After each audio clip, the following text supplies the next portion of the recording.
बिस्मिल्लाहिर्रहमानिर्रहीम अस्सलामुअलैकुम रहमतुल्लाह। एन मौके पर जब army chief general Asim Munir की रिटायरमेंट होती है 29 नवंबर 2025 को, अभी कुछ दिन पहले, 2-4 दिन पहले, और इधर अपॉइंटमेंट का वक्त आता है, नोटिफिकेशन निकालने का वक्त आता है, दो अहम तरीन शख्सियात पाकिस्तान की जिनका डायरेक्ट रोल है अपॉइंटमेंट के अंदर, नोटिफिकेशन के अंदर, तैनाती के अंदर, इस्टेब्लिशमेंट की, मिलिट्री कमांड की, ख़ासतौर पर आर्मी चीफ की, डायरेक्ट उनका जो लिंक बनता है दो शख्सियात का, और दोनों मुल्क से गायब।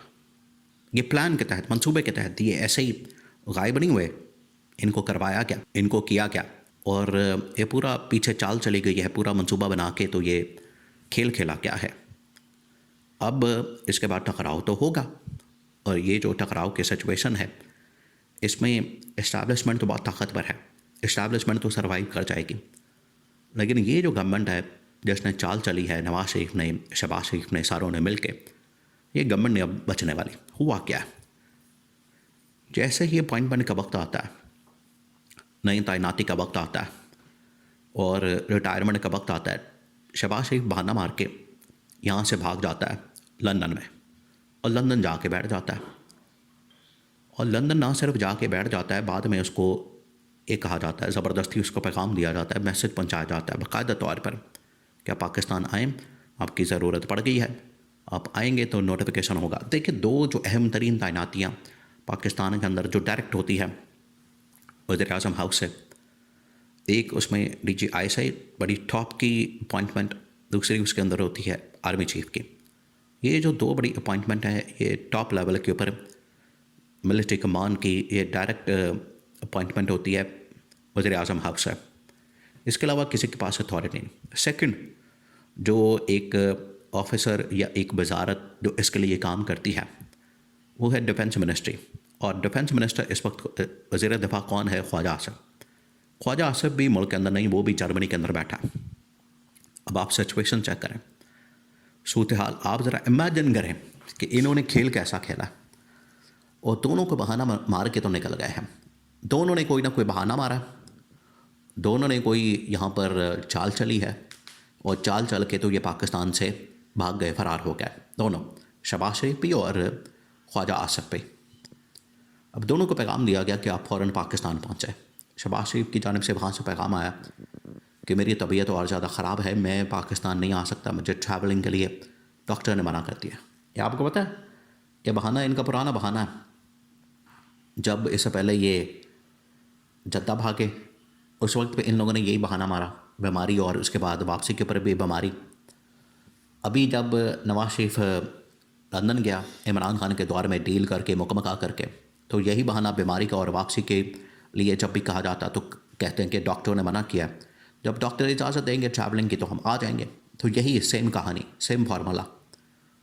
अब यहाँ पीछे मामला बिगड़ गया, हालात बिगड़ गए। ये ऐसा नहीं है कि वहाँ पर वो बैठे रहें और पीछे हर दिन, हर घंटा, हर लम्हा, हर मिनट वो जो गुजर है वो इस्टेब्लिशमेंट के ऊपर, ख़ास तौर पर जनरल आसिम के ऊपर बड़ा भारी पड़ा। उसकी वजह यह है कि जो टॉप मिलिट्री कमांड है इस वक्त बगैर सिपा सलार के, बगैर कमांडर के रह गई है, बगैर कमांडर के। चाहें तो चाहें कहाँ, ये सिचुएशन और ये प्रॉब्लम बन गई है, मसला बन गया है। अब ये जो खेल खेला गया है, इसमें शहबाज शरीफ को वापस बुलाने के लिए दबाव डाला जा रहा है इस्टेब्लिशमेंट की जानिब से, लेकिन वो आ नहीं रहे।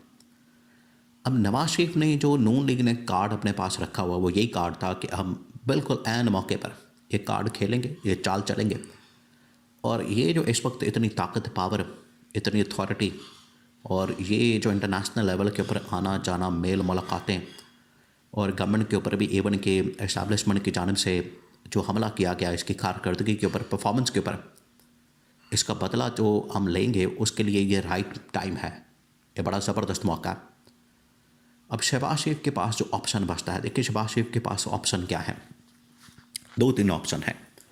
आप ज़रा इमेजिन करें सूरत हाल क्या बन गई है।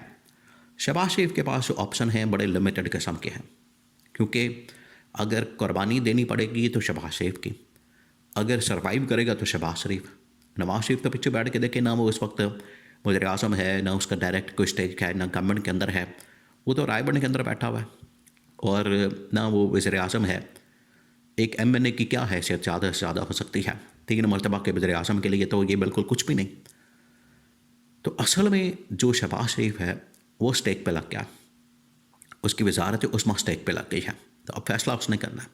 ये सब के आपस में राब्ते हैं, नवाज शरीफ का शहबाज शरीफ से, शहबाज शरीफ का डिफेंस मिनिस्टर से, ख्वाजा आसिफ से और बाकी तमाम चीज़ें। अब शहबाज शरीफ के पास जो ऑप्शन बचती हैं वो क्या?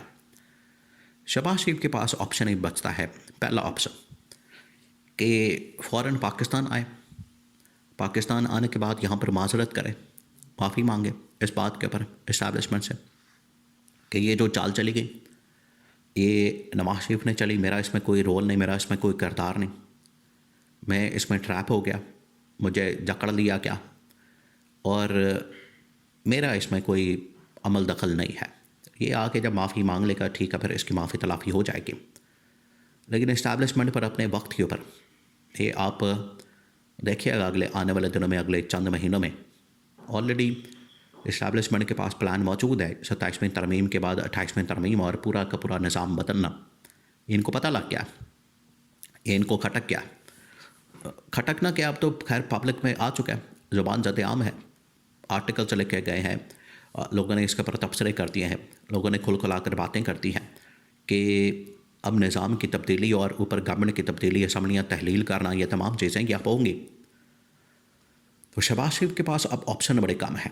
शहबाज शरीफ के पास जो ऑप्शन बचता है वो ये कि पहले आके माफ़ी मांगे, नंबर 2 आए फ़ौरन नोटिफिकेशन निकाले, एक तकरीब मुनक़िद करे और वहाँ पर बैच लगा के और CDF का ओहदा और उसको प्रमोट करके फिर उसके बाद 2 और मज़ीद जर्नल ऊपर प्रमोट करके तो एक डील बना ले, मुकम्मल कर लें कि ठीक है मैं सारा कुछ करने को तैयार हूँ, तो मेरे साथ मुझे कम से कम 1 साल 2 साल और निकालने दें, ये डील कर लें। थर्ड ऑप्शन जो शहबाज शरीफ के पास वो भी बचता है, उसके पास भी इमरान खान वाला ऑप्शन मौजूद है कि बाकायदा तौर पर ये इमरान खान को यहाँ पर सारा कुछ करने की इजाज़त दे दी जाए, अडयाला जेल के अंदर मुलाकातें, एहतजाज, धरना, लॉन्ग मार्च और इसका रुख जो है वो इस्टेब्लिशमेंट की तरफ मोड़ दिया जाए। ये अब इस्तेमाल करेंगे, इनकी जानिब से इस्तेमाल करने की कोशिश की जाएगी। नवाज शरीफ ने भी ये मशवरा दिया। ये अब जो सियासत आ गई है बिल्कुल टॉप लेवल की, जिसमें 5-6 लोगों के दरमियान इस वक्त सारी गेम है, खेल है। एक जनरल आसिम, दूसरा नवाज शरीफ, तीसरा शहबाज शरीफ, चौथा आसिफ अली ज़रदारी। ये 4 लोगों के दरमियान इस वक्त सियासत है, 4 लोग क्या फ़ैसला करते हैं, और यही मेन स्टेक्स हैं इस वक्त। बड़े जो इस वक्त स्टेक होल्डर हैं टॉप लेवल के, वो ये 4 हैं और इन चारों के दरमियान गेम हो रही है और ये बिल्कुल अब पीक पे मामला जा चुका है। इमरान खान ने जो भुगतना था भुगत लिया, अब बारियां इनकी लग गई हैं आपस में लड़ाई झगड़े के बाद, और ये झगड़ने के बाद जाहिर बात है फिर अपना नुकसान और अपनी कुर्बानी देंगे।